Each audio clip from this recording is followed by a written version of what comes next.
Alors voilà, imaginons que je trouve que dans l'image de gauche, le bas de l'image de gauche, c'est pas mal du tout. Et dans l'image qui est tout à fait à droite, c'est le haut de l'image de droite qui est pas mal du tout. Alors bien entendu, je vais faire un mix des deux. Et à ce moment-là, je vais commencer à jouer avec des calques.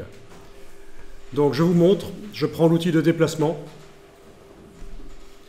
Pas besoin de faire de sélection si je déplace toute l'image, bien sûr. Je travaille sur l'image de gauche, là. Alors je positionne l'outil de déplacement sur l'image de gauche et je déplace vers l'image de droite. Et voilà, ça arrive. Mais vous voyez que ça arrive n'importe où. Donc j'annule. Commande Z.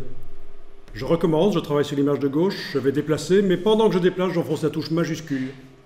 Et ça arrive parfaitement au centre de l'image qui reçoit. Ça se superpose parfaitement, puisqu'elles ont la même dimension. Vous voyez, les touches majuscules, quand vous déplacez un élément d'une image à l'autre, ça va faire en sorte que ça arrive parfaitement au centre. Ok, je ferme l'image du milieu, je ferme l'image de gauche. Je suis donc avec l'image là, dans laquelle j'ai obtenu, évidemment, un calque. Alors je vais agrandir un peu les vignettes, menu de la palette calque, option de panneau. Voilà, ce sera mieux.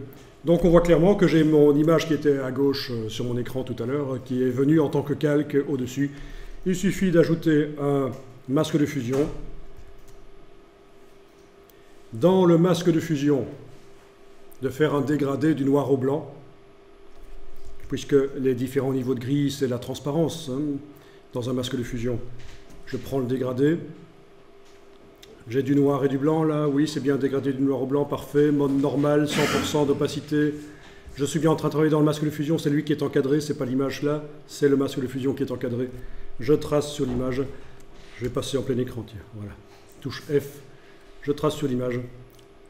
Et dans l'autre sens, voilà, c'est ce que je voulais en fait. Voilà. Dans l'autre sens, je voulais mélanger, je voulais le bas de l'image de gauche et le haut de l'image de droite. Et voilà, j'ai réussi à mélanger les deux. Donc, vous voyez, au niveau créativité, vous avez vraiment les outils qu'il faut pour aller très très loin. Avec la palette historique, plus la possibilité de mélanger les choses par la suite avec un masque de fusion.